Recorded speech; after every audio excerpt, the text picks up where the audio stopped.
La Côte d'Ivoire est actuellement la meilleure nation d'esclaves. Nous sommes 3 fois champions du monde d'affilée, 3 fois champions d'Afrique d'esclaves. Bonjour Nectar, je suis Zengwebio Mathieu, capitaine de l'équipe nationale ivoirienne d'esclaves, le joueur africain le plus titré. Là, nous sommes dans l'Anse des éléphants. Nous sommes ici le 4 juillet, nous sommes à 2 semaines de championnat du monde. Et vous voyez que tout le monde se met à la tâche. Le scrap, c'est un jeu d'esprit, c'est un jeu de lettres, c'est un jeu qui construit à faire des mots. Et en même temps, il y a la stratégie, la connaissance et il y a un petit facteur chance.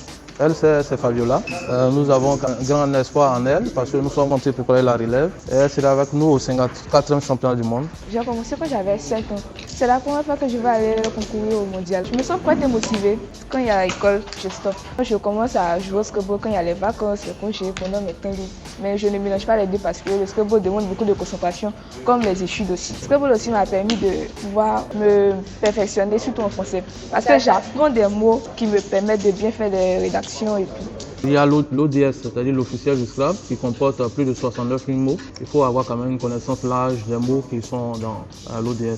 Il connaît plus de la moitié du dictionnaire. Chaque 4 ans, chaque nation propose des mots. Certains mots entrent dans l'officiel du scrap. Là, par exemple, j'ai Zoulou en main.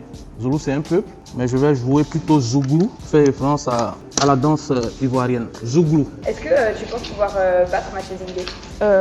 Oui, pas maintenant, mais au fur et à mesure, je vais m'entraîner pour pouvoir le dépasser. C'est un objectif en fait.